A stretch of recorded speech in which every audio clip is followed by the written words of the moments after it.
Bienvenidos a la Liga del Código, un podcast de developers para developers. En este episodio número 69 continuamos con la serie de Frontend y en este noveno capítulo hablaremos sobre seguridad. Para esto nos acompaña Guillermo Rodas, quien es Google Developer Expert y profesor online. Disfruten. Bienvenidos una vez más al podcast de la Liga del Código. El día de hoy estamos Winner Crespo, está Germán Popoter, un fiel servidor, Tomás Veras, y un invitado especial. Hoy tenemos a Guillermo Rodas, que nos acompaña. Guillermo Rodas es Google Developer Expert, es organizador del CSS Conf y también es profesor online. Guillermo, bienvenido al podcast. Cuéntanos un poco sobre ti.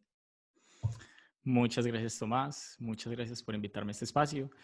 Bueno, tú ya lo mencionaste, soy Google Developer en Web Technologies, organizador de la CSSConf versión Colombia y profesor online. Actualmente hice un par de cursos en Platzi, pero estoy empezando como a gestionar todo el tema de educación online. Inicialmente pienso pues como hacer unos streamings, estoy como haciendo una prueba piloto y vamos a ver cómo resulta. Cuéntanos un poco más, Guillermo, de tu trabajo actualmente. ¿Qué estás haciendo? ¿En qué empresa estás? ¿Cuáles son las áreas que más pues, trabajas? Bueno, yo actualmente estoy trabajando para Klarna en Suecia. Me imagino que ya Tomás les habrá mencionado de qué se trata Klarna. Y estoy en uno de los equipos Core o Foundation, se le puede llamar, que se encarga pues como esencialmente del widget de la web. Es decir, cualquier como tienda, se podría decir, que vaya a usar Klarna como método de pago y empiece como a desplegar toda esta experiencia, todos estos flujos de hacer el pago con Klarna. Eso es lo que yo actualmente hago y me dedico. Como equipo Foundation, pues nos toca como preocuparnos también por crear como estos componentes base y como core que otros equipos consumen. Hay otros productos de Klarna que necesitan como parte de este flujo, incluida la app mobile, y nosotros somos como los encargados de estandarizar eso y poder proveer estos como componentes. Muy interesante. Vale destacar que Guillermo y yo en varias ocasiones hemos necesitado trabajar juntos porque parte de su proyecto se integra con el mío y es bastante interesante trabajar con personas tan habilidosas como Guillermo. Guillermo, vamos entonces a entrar en materia. Vamos a hablar un poco de seguridad. Cuando hablamos de seguridad en una aplicación web, ¿qué es lo primero que te llega a la cabeza? Es una muy buena pregunta y es un poco chistoso, pero lo primero que yo pienso en seguridad, digamos específico en frontend, es que no hay seguridad en el frontend. Yo esto lo aprendí, creo que una charla que hubo en una CSSConf, en una GSConf Colombia. No recuerdo exactamente quién era una charla bastante interesante en donde empezaba como a mostrar todos esos pequeños problemas que sucedían en el frontend y cómo uno hacía como parches o patch para solucionarlos y cómo, digamos, los hackers se inventaban una nueva manera como de sobrepasar estos fixes. Entonces él era muy, muy curioso porque era como, bueno, listo, ya solucionamos este problema de esta manera, pero resulta que hay esta otra manera de hacerlo, y esta otra manera, y esta otra manera, y etcétera. Entonces yo creo que es muy importante resaltar la realidad de cómo funciona la web respecto al modelo cliente-servidor, y es que el frontend siempre se va a correr en el lado del cliente, y el cliente siempre va a tener acceso a ese código. Y por más minificado, ofuscado o lo que sea, el cliente siempre va a poder manipularlo y tocarlo y hacer lo que quiera con él. Entonces, la charla era bastante interesante porque él decía como finalmente la única manera de evitar como cosas que sucedan en el cliente es desde el servidor empezar a crear muchas restricciones. Y es un tema bastante complejo porque yo creo que todos hemos escuchado de los headers HTTP y estoy seguro que, y me incluyo, nadie sabe cómo funcionan todos 100% y son muy poderosos y muchas veces los ignoramos. Y la realidad es que en esa charla fue como, mira, tú tienes que empezar por restringir todo y poco a poco vas abriendo como esas necesidades del cliente. y nunca trabajamos de esa manera. Siempre empezamos con todo abierto y empezamos a cerrar cuando debería ser de la otra manera. Porque claramente tener muchos headers de HTTP que si ni siquiera sabemos qué hacen, nos van a empezar a bloquear un montón de cosas y nos vamos a desesperar y es como... Y un ejemplo clásico es el CORS, que es un clásico. Yo he visto esa pregunta siempre como, ay, ¿por qué me está pasando esto? Claro, tenés CORS habilitado, tenés que hacer esto, lo otro. Entonces, eso es lo primero que se me viene a la cabeza, como que, clara, sí hay cosas que definitivamente hay que hacerse en el cliente, pero la seguridad es como todo un sistema completo. O sea, no, la seguridad no se aplica en un lado nada más, debe ser por parte y parte. Okay. Eso yo iba a decir, porque tú empezaste como con un down de que seguridad, olvídate de eso, no hay seguridad del cliente. Pero entonces, ¿cuáles son las cosas que uno debería tener pendiente para sentirse que su sistema es un poco más seguro que ayer? ¿Cuáles son algunas de las cosas que yo pudiera aplicar en mi sistema web para que mi sistema sea un poco más seguro?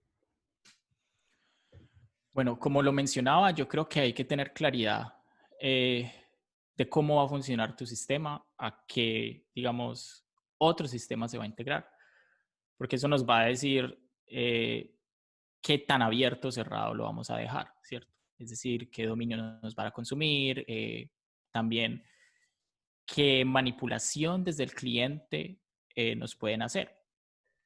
Yo creo que esto, pues eso es uno de los temas más conocidos, que es el cross-site scripting.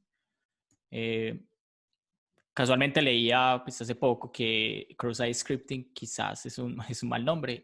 Ustedes lo conocerán por las siglas XSS.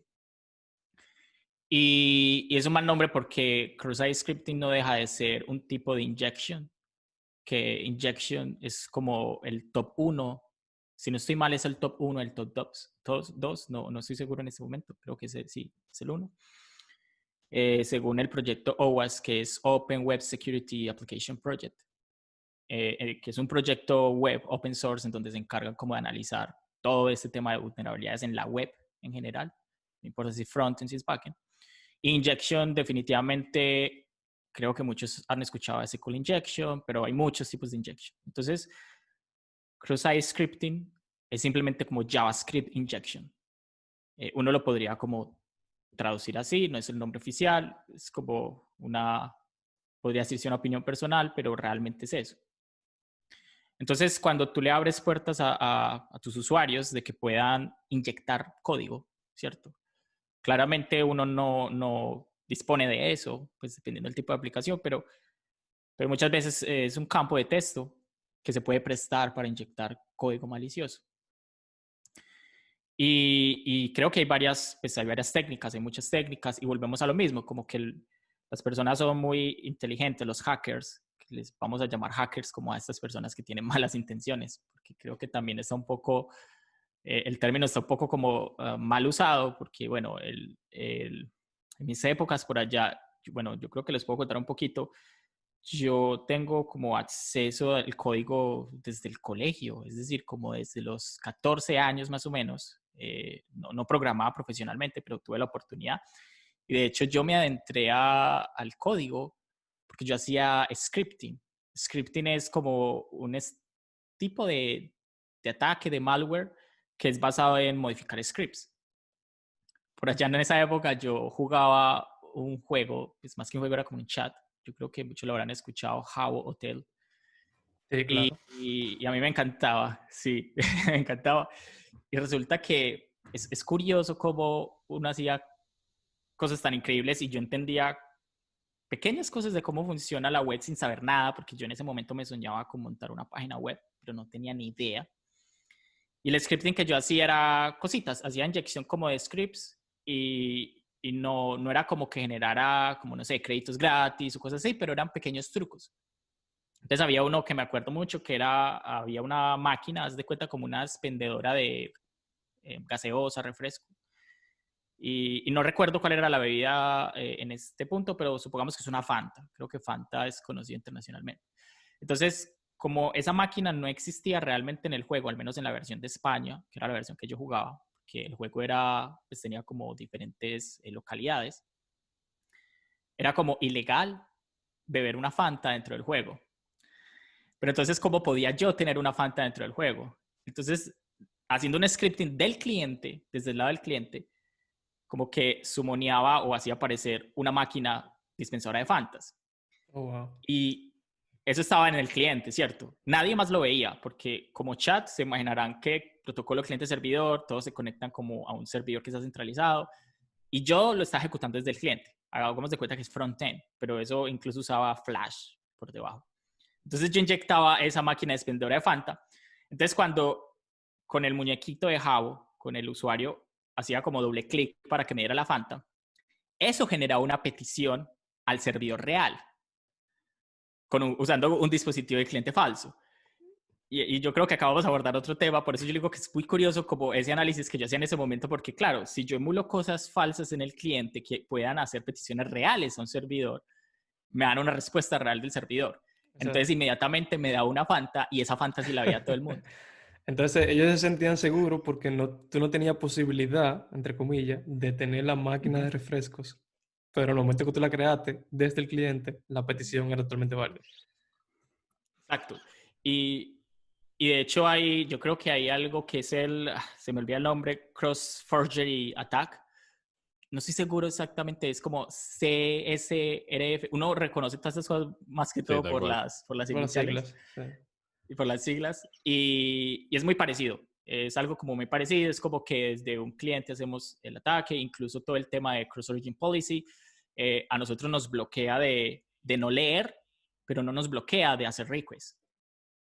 Entonces, si tú le abres como este espacio a que el usuario inyecte código de alguna manera, seguro van a encontrar una forma de hacerlo. Y van a usar ese cliente a su beneficio. Tú sabes que me parece súper interesante de tu historia, que en ese momento tú no tenías la conciencia de lo que estabas haciendo, o total conciencia de lo que estabas haciendo, que era un cierto nivel de hackeo.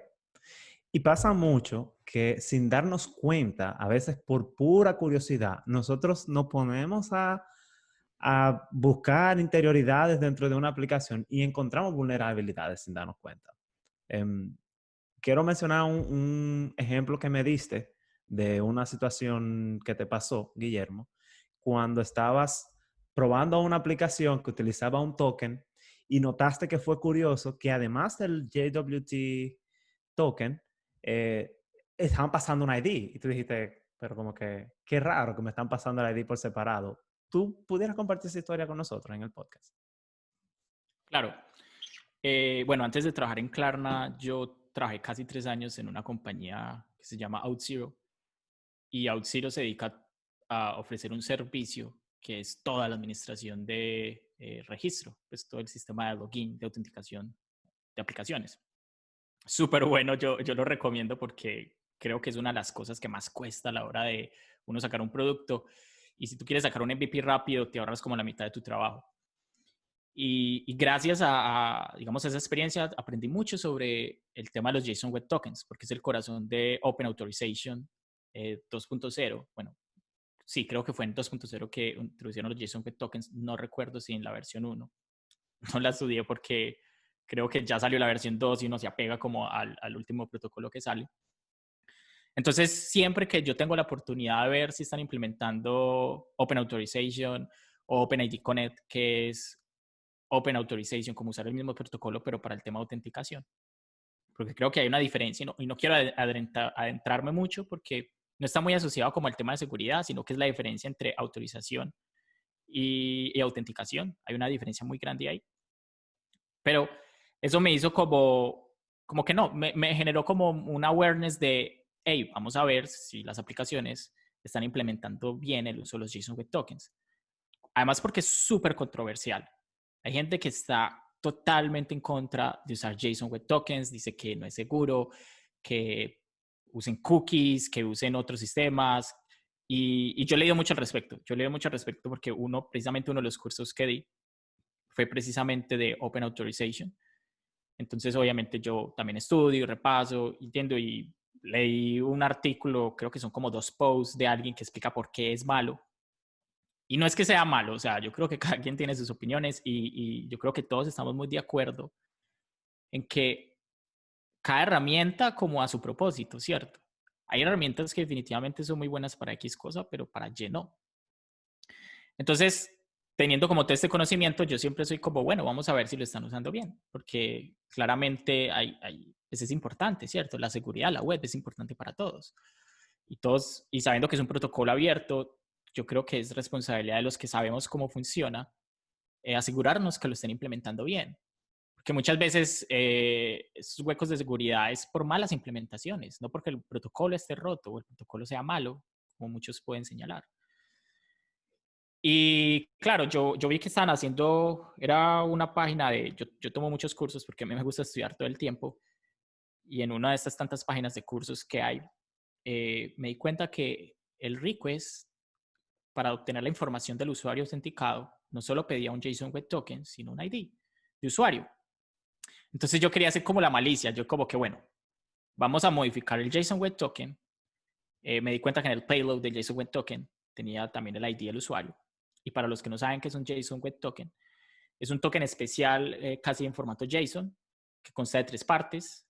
El header, José header, José, como suena José, se me olvida en este momento, pero es como el estándar de todo este tema de JSON Web Tokens, como JSON, Object, algo, no recuerdo bien.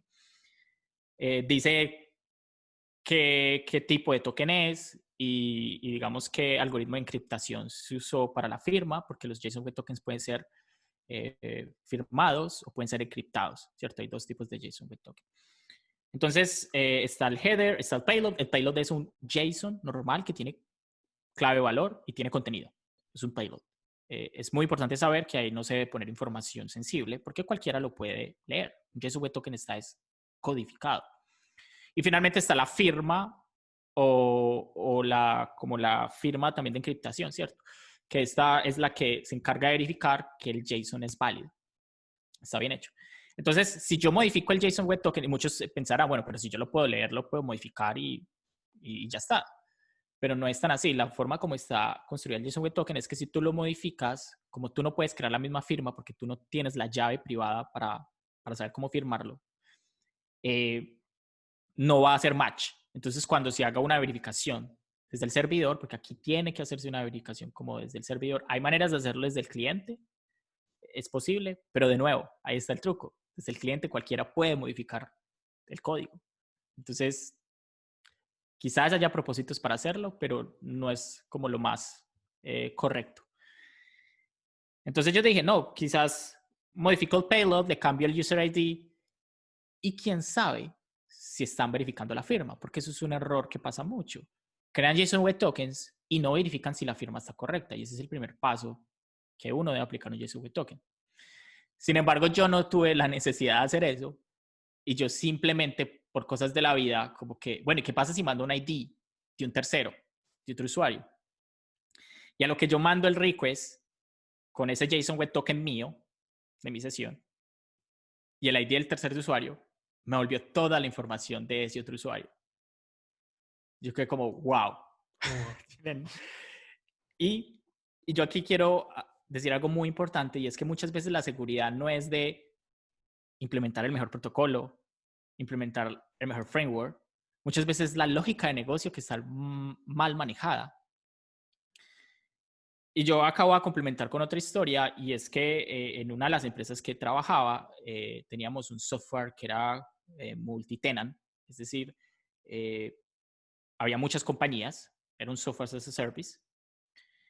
Y esto es un temor que muchas de las compañías tradicionales tienen al moverse a software as a service, que dicen como, bueno, ¿y mis datos dónde están? Y es que los otros pueden ver mis datos. Y claro, tienen toda la razón, porque lo más probable es que se comparte una base de datos. Y eso quiere decir que donde están mis clientes, también están tus clientes. Y uno falla fuertemente en cuando haces queries, ¿cierto? Queries de bases de datos, consultas a bases de datos.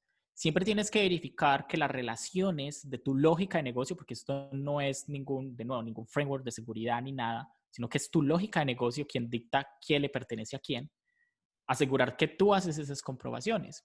Y claramente, digamos, este servicio que yo estaba usando estaba verificando que el usuario era correcto mediante el parámetro que yo le enviaba. Y miren que aquí está un poco relacionado con el tema de inyección. Ni siquiera tuve que hacer algo complejo. Literalmente ellos me dicen, este parámetro lo recibo, y yo inyecté otro parámetro con otro valor. Cuando ellos lo que deberán hacer es sacar ese ID del token, verificando primero si el token está bien firmado para asegurarse de que no estuviera modificado, ¿cierto? No fuera corrupto. Y yo creo que eso también se ve relacionado con a lo que tú mencionabas al principio, cuando yo te pregunté cuáles son las cosas que yo pudiera hacer para hacer mi sistema más eficiente o más seguro, y tú mencionabas, bueno, no hay algo muy específico, depende mucho de qué tú haces y qué no haces. Entonces, eso de la lógica de negocio que tú mencionas es un ejemplo muy claro de que dependiendo de qué tú necesitas, de qué tú estás haciendo, qué tu sistema tiene o no tiene, entonces tú aplicas seguridades a partir de ese tipo de cosas. Y también complementando eso, Winner, algo que me llegó a la mente después de escuchar este ejemplo es que cuando uno está utilizando un protocolo, trate de interiorizar lo más que usted pueda de ese protocolo. Es muy posible que esta persona agregó un JWT porque le exigieron que le agregara un JWT, no porque lo entendía, porque si no está leyendo la información del payload, yo creo que porque no lo sabe usar a totalidad el protocolo. Entonces, tal vez él pensaba que tenía que usar el ID para generar el JWT, pero que ya, si hubiese investigado un poquito más, tal vez hubiese entendido cómo es el proceso completo. Así que yo creo que también es una muy buena recomendación cuando estemos utilizando algún protocolo o alguna librería en específico, interiorizar un chin más para poder sacar el provecho. Sí, tú sabes que algo que mencionaba Guillermo, que muchas veces es mejor la mentalidad tenerla como de opt-in que opt-out. O sea, como que mejor que, sí, yo quiero tener este feature, a mejor decir, no, vamos a quitar este y este feature. Y un ejemplo clave de eso es muchas veces personas que instalan un sistema de base de datos, por decir MySQL, o ponen algo como un Redis o un RabbitMQ y te dejan puertos abiertos para conectarse a ellos. Entonces, muchas veces te dicen, bueno, no, es para yo desde mi casa poder conectarme. Y en realidad lo que están haciendo es abriendo un vector donde otras personas se pueden conectar. Y, señores, la fuerza bruta existe. O sea, tú, si encuentras un puerto, tú puedes empezar a intentar ahí miles de veces y hasta que la pegue, digamos. Pero eso, sí. De hecho, en una empresa que trabajaba sucedió algo similar, de que ellos decían, oye, nosotros ponemos data en Redis y al poco rato vemos que se borran. Y yo, ok, revisemos como el servidor, la conexión y demás. Y era tan sencillo como que, oye, tú dejaste el puerto abierto, hay otra gente que literal encontró ese puerto y te está mandando, como si fuera algo malicioso, a simplemente el comando de borrar todo, o sea, el flow short de Redis. Y te llevaba todo. Pero sí, esa mentalidad yo creo que es súper buena tenerla. Oye, qué curioso que tú mencionaste Jabo. De hecho, Jabo fue como de esa primera cosa que me hizo interesarme en la programación. Y eso de la Fanta yo también lo llegué a hacer. Y era súper chévere. Yo tampoco entendía qué pasaba, pero me daba Fanta. Y el que entraba a mi habitación del juego de Jabo veía que yo tenía eso. Eh, una pregunta, Guillermo. Por lo visto, o sea, tú te, tú te has ido más por el mundo de la web, porque todavía el mundo de seguridad es bien amplio, y como tú mismo mencionabas, y muchas veces se asocia seguridad como con InfoSec, con esta parte de persona que está trabajando literal en la seguridad de la aplicación y de servidor, infraestructura, pero no tanto en la parte web. ¿Cómo tú te interesaste en esa área? O sea, ¿cómo tú llegaste ahí? Yo creo que fue parte pues como de mi crecimiento profesional. Al yo haber entrado a OutZero, como que sí o sí tenía que entender un poquito ese mundo de las buenas prácticas y más con todo el tema de los usuarios, que creo que es el corazón de cualquier aplicación y lo importante que es como entender la seguridad alrededor de eso. O sea, cómo separas bien esa capa de autenticación, cómo funciona todo el mundo de Open Authorization, cómo funciona todo el mundo de OpenID Connect. Entonces, digamos que yo ahí empecé como a generar como esa atracción. Sin embargo, yo aclaro que yo no soy un experto en seguridad, pero es de esas pequeñas cosas. Yo creo que lo que es la seguridad en la web y crear test es de esas cosas que hace tanto falta en los desarrolladores, y que lo diferencian a uno como del común. Entonces, es curioso porque uno llega a estas compañías, por lo menos las últimas 3 compañías en las que yo he estado, que son compañías suficientemente grandes, son como requisitos mínimos. Y yo creo que, no sé si será la universidad, no sé, de pronto malas prácticas de las compañías locales, falta de presupuesto en proyectos, que nunca se le invierte en seguridad y en testing. Entonces, eso es un gran diferenciador y el problema con la seguridad es que cuando la seguridad se ve comprometida, te pega fuerte. O sea, no es una tontería. Y yo creo que es algo que no podemos ignorar. Entonces, para mí es como que, hey, hay que tener muy en cuenta esto. Eso es algo que es súper importante y parte de lo que yo trabajo con las comunidades y parte de mi enseñanza es como empezar a generar esa awareness ante todos de, hey, esto es importante y esto no hay que dejarlo detrás, hay que al menos saber lo básico, ¿cierto? En el programa de los Google Developer Expert, empezaron como a segmentar un poco toda esta parte de Web Technologies. Y una, digamos, de esas segmentaciones es precisamente como un grupo de seguridad. Entonces, esto sucedió hace muy poco y yo empecé a entrar a ese grupo y como que parte de, digamos, como de ese propósito de estar ahí como Google Developer Expert y hacer parte de, pues, como de este segmento específico, es empezar yo mismo a indagar más sobre seguridad y sobre seguridad. Y yo ahora, hasta ahora lo que te he mencionado pues, son como experiencias que he tenido y que estaba ahí como, hey, hay que tener pilas con eso. Pero sí he empezado como a estudiar un poco. Y por eso les digo que hay miles de headers, hay miles de términos, hay miles de cosas que es como, wow, o sea, no, es muy difícil de entender. Y porque, como tú dices, y bueno, y mencionaba yo también al principio, la seguridad, a mí me gusta mucho decir esta frase, la seguridad viene desde casa. Tú ponías el ejemplo de los puertos, pero yo te pongo un ejemplo más radical. Tú puedes tener una página, de nuevo, con toda la seguridad, un servidor con toda la seguridad, pero tú dejas la ventana de tu casa física, y eso no quita que alguien llegue, entre, abra la laptop y te hackee. Y eso pasa. Eso es real. Yo, de hecho, bueno, no lo Ese pueden como ver. no, te iba a mencionar, ese es como el típico de que tienen el password en un post-it al lado de la pantalla, algo así. Como que ya Ya encontró eso y ha ya. sucedido. Ha sucedido y no recuerdo cuál es el caso y es como muy irónico. Ah, bueno, hay 2. Creo que fue un político que tenía, como tú dices, el password en el post-it, lo hackearon y había otra persona que estaba explicando cómo funcionaba un Bitcoin y tenía impresa la llave privada en un papel y eras como explicando en televisión, esto es un Bitcoin y no sé qué, y alguien llegó, Le entró a vaciaron su la cuenta. billetera y le vaciaron la cuenta. Una de las cosas que yo empecé a implementar, y esto es una recomendación que cualquiera que esté preocupado por seguridad se la hago, es usar YubiKeys. Para los que no saben qué es una YubiKey, es como una llave USB, podría ser, aunque funciona de varias maneras. Por lo menos la que yo tengo acá en mis manos es una YubiKey que es USB y también funciona por NFC. Funciona con NFC porque claramente los celulares móviles no todos tienen puerto USB del tradicional. Entonces, uno lo que puede hacer es que mediante NFC, digamos, la usa. Y esto es otro tema bastante grande, esto es increíble, esto tiene un chip criptográfico adentro. Y esto tiene un almacenamiento súper grande, es de esas cosas que uno se sorprende como, what, que uno no conoce.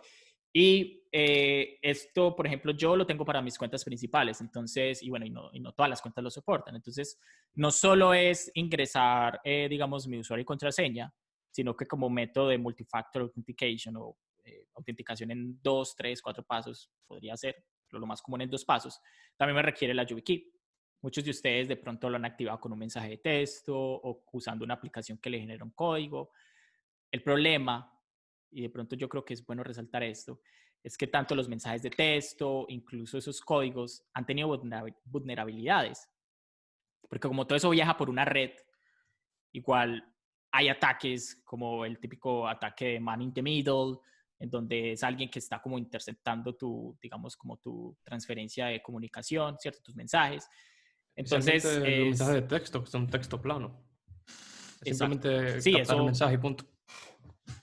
no, incluso, hay una historia, yo no sé si nosotros tenemos secciones de links, pero hay una historia de esas que uno la lee como una película, yo sé que la tengo por ahí, y es de alguien que lo hackearon y creo que la que le aplicaron fue el típico, si los mensajes de texto están asociados a tu número de celular, entonces tú fácilmente podrías suplantar la identidad de alguien, activar tu número de celular en otra SIM card nueva y ya los mensajes de texto te van a llegar.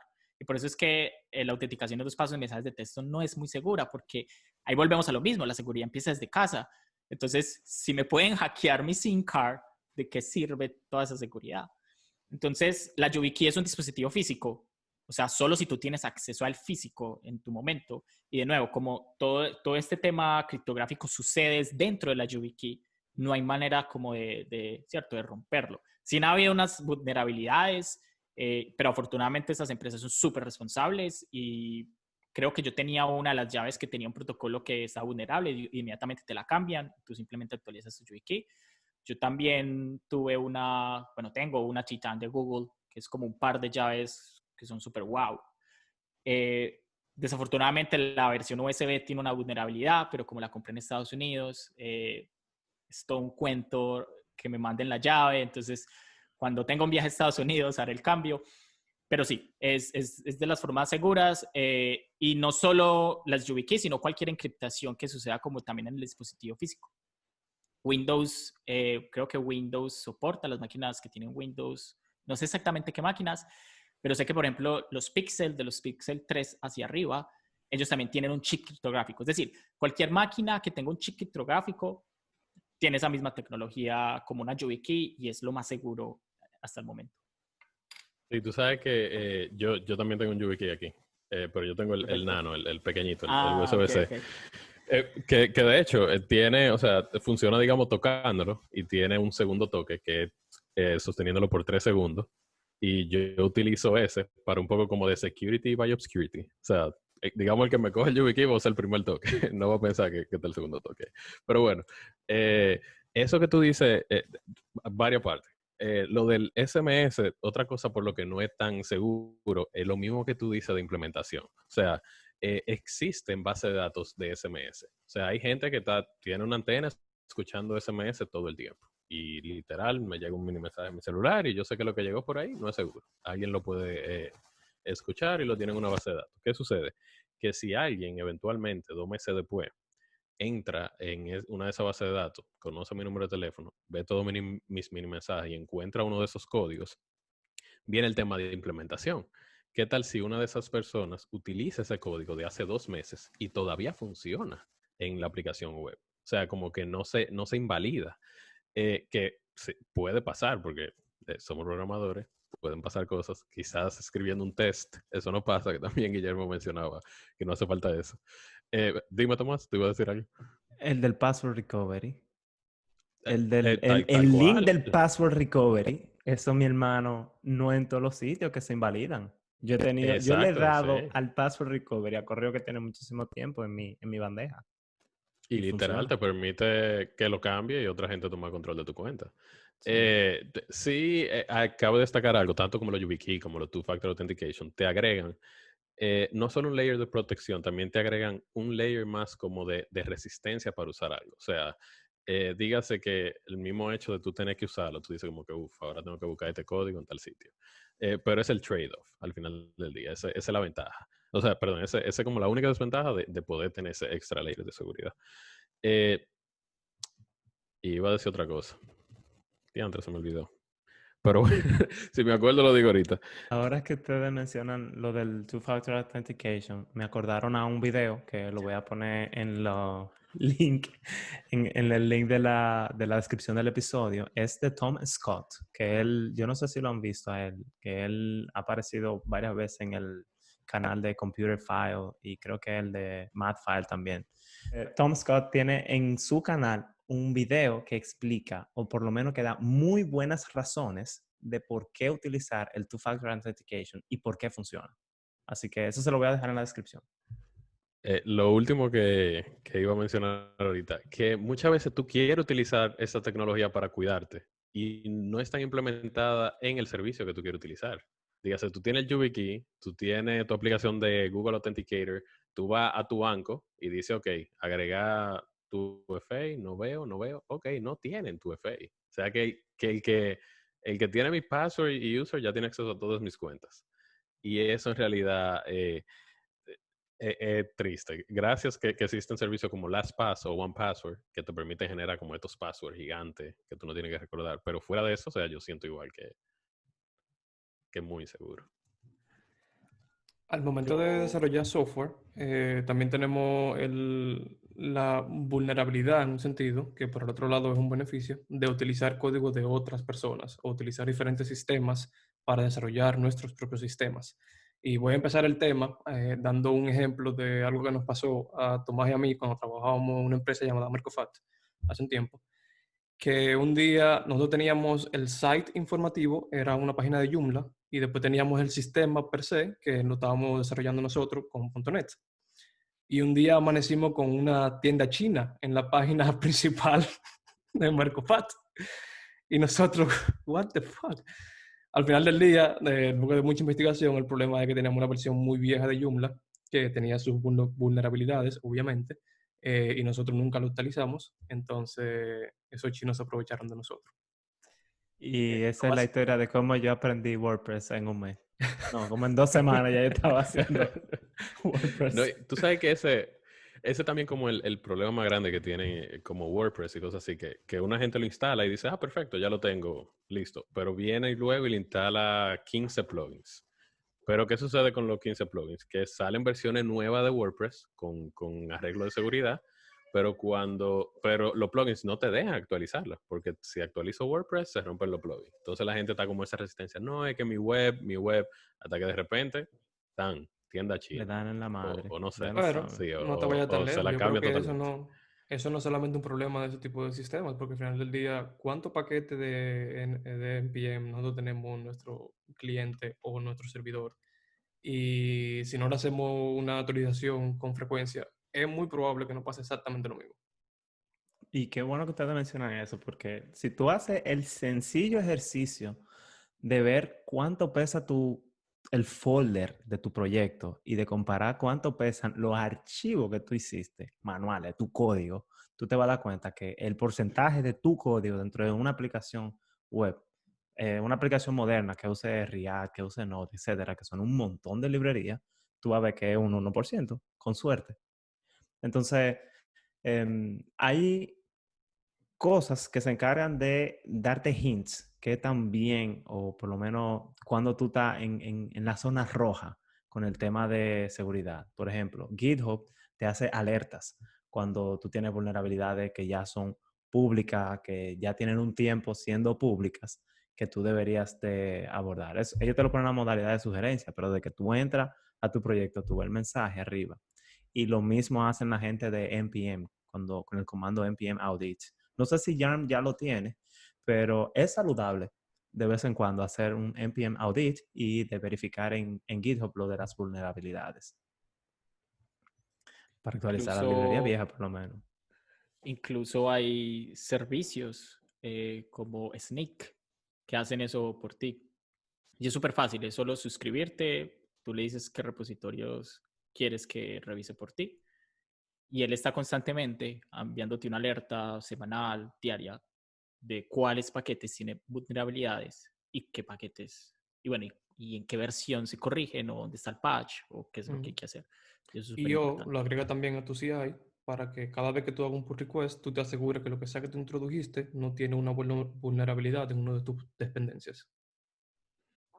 Y Eh, obviamente la idea no es reinventarse la rueda todos los días. Hay muchísimos paquetes que es totalmente válido utilizar y que a veces es necesario para poder tener un proyecto quizá de la complicación que amerita casi cualquier sistema en estos días. Pero hay muchísimas cosas que es mejor nosotros coger la lucha haciéndolo que reutilizar algo de alguien que no estamos seguros para nada qué tan seguro es, valga la redundancia. cada vez que yo busco un paquete de NPM y estoy trabajando en un proyecto que de la envergadura, por ejemplo, de mi trabajo del día a día, yo hago un research bastante grande antes de yo agregarlo en Package.json, solamente para estar lo más seguro que yo pudiera estar de que no estoy agregando una vulnerabilidad a mi proyecto. Y si es algo que yo lo puedo hacer, prefiero leerme el código del otro y quizá implementarlo con mis necesidades en mi sistema en vez de tener el paquete, solamente para evitar problemas. Sí. ¿No hacen audit de seguridad cuando tú vas a incluir un paquete open source así, donde tú estás? Depende del equipo, sí, pero quizás no tan riguroso. Ok. Donde yo estoy actualmente no es solo del lado de seguridad, también legal hace un audit del paquete. Más que nada por el tema de la licencia y el tema de como de cumplimiento. Hay todo un área de cumplimiento que parece bien importante con relación a eso. Pero sabes, eso yo lo he notado precisamente como en compañías más grandes.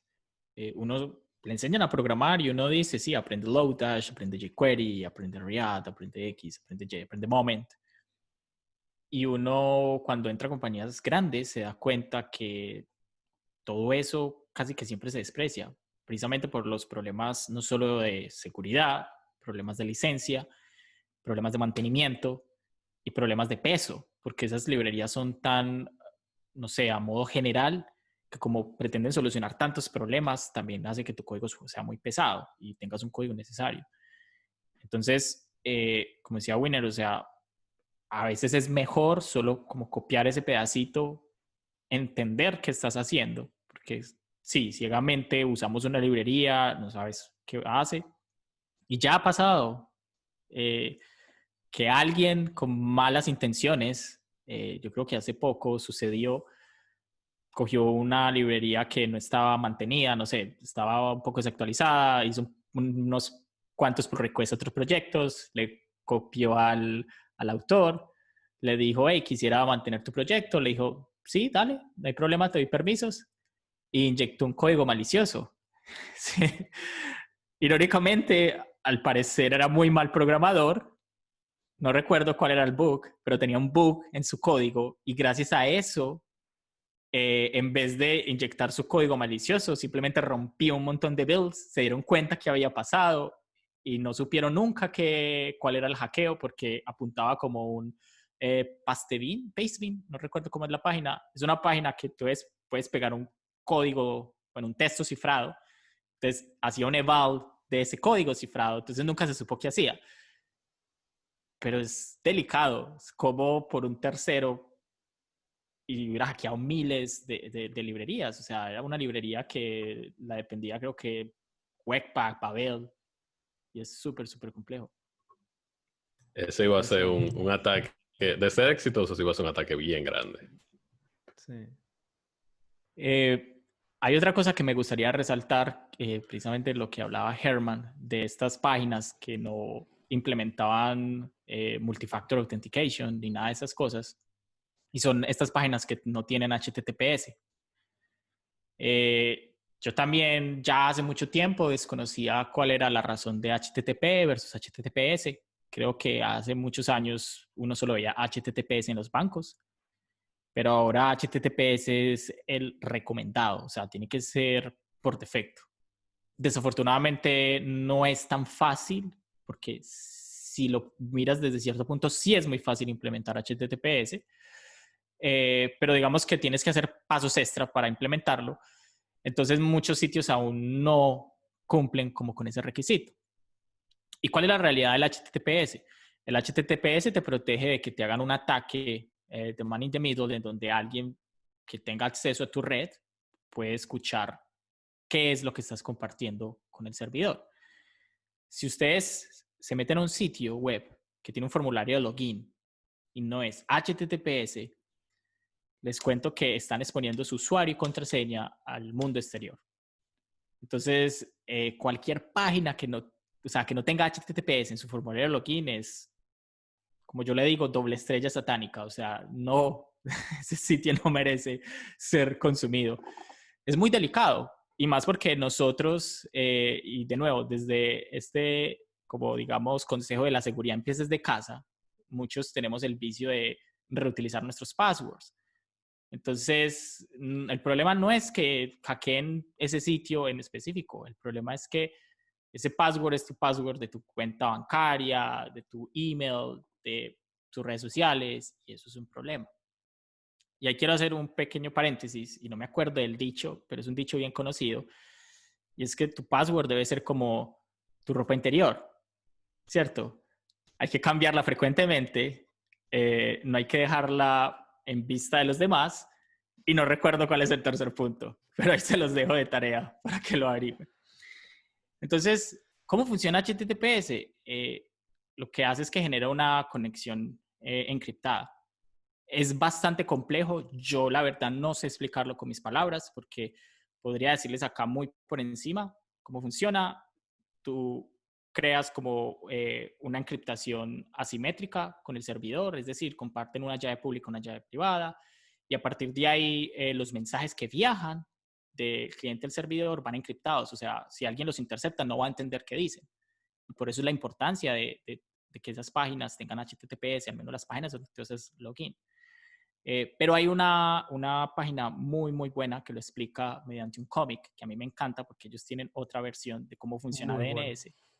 Y es how HTTPS, qué pena ahí el Spanglish, .works, ¿cierto? How Muy bueno. HTTPS.works. Y también tienen how DNS.works. Ambas son excelentes y son de ese tipo de cosas que uno también tiene que aprender, interiorizar para tomar decisiones, digamos, como con un mejor criterio a la hora de implementar cualquier cosa en la web. Mira, algo que tú mencionabas con eso de HTTPS también, señores, existe algo llamado phishing, quizás ustedes lo conocen, quizás no. Lo menciono más que nada porque Guillermo mencionaba cuando tuvo una página de login, muchas veces esa página de login no es donde tú crees que tienes que estar. Donde trabajo nos dan como unos tips que yo entiendo que son bien buenos para evitar el phishing. El primero es traten de usar algo como LastPass o OnePassword, porque son servicios que te autocompletan los formularios. O el mismo servicio te avisa como, hey, tengo un password para este sitio. Dígase que si tú siempre entras a tu banco y tú guardas el password, la próxima vez que tú vayas a un sitio que se ve idéntico a tu banco y LastPass no te dice que tiene un password, quizás no estás en la página de tu banco. O sea que revisa bien. Ese tip funciona mucho. Y lo otro es crear filtros en tu correo. Si ya tú tienes una serie por decir, todos los correos que me lleguen de este dominio, yo confío. Entonces tú le agregas un filtro que diga trusted. Si me llega un correo de alguien que yo sé que tiene ese dominio y no me sale el tag de trusted, quizás no viene de donde yo pienso que viene ese correo. O sea, son como esa serie de cosas que eso que dice Guillermo, yo creo que me lo voy a tatuar, de verdad, la seguridad empieza en casa, porque es algo que, que sí, como que tú llevas esas prácticas y lo que sea que tú hagas de ahí en adelante, estás pensando en eso, como, hey, si coloco esa verja de seguridad en mi casa, que parece una escalera, la van a usar para volar la cerca. O sea, que pongámosla que no parezca una escalera. Tú sabes que una cosa que quiero mencionar para ir cerrando este capítulo es, ya que nosotros hablamos de HTTPS, a mí me pasó en algunos sitios que cuando estaba tratando de ponerle el certificado al servidor para que empiece a utilizar el puerto HTTPS, me daba mucho problema conseguir los permisos, conseguir el certificado, conseguir que lo compraran. Hay una página que se llama Let's Encrypt que te permite agregar certificado gratuito.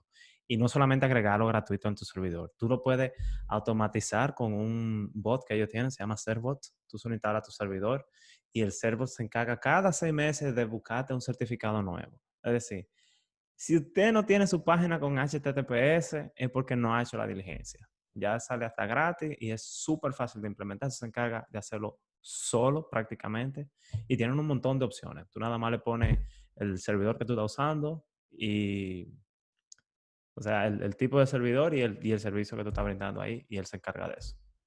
No, al punto que ese bot te modifica la configuración de tu servidor. Si tú le dices, estoy usando este tipo de servidor, o sea, tú no tienes ni que pensar en cómo tú vas a modificar eso.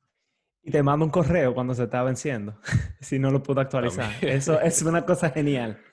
Eso es genial. Así que pasen por ahí y póngale HTTPS a su proyecto, aunque sea un proyecto personal, por favor. Bien, muchísimas gracias por estar con nosotros en el día de hoy. Esperamos que estos tips que hemos dado en el episodio de hoy le ayuden en su uso día a día de la web y también al momento de desarrollar software. Y como ya saben, la seguridad empieza en casa. Nos vemos en la próxima. Hasta la próxima. Eso es todo por hoy, gracias por acompañarnos. Si este episodio te pareció interesante, compártelo. Estamos en Apple Podcasts, Spotify, Stitcher y YouTube.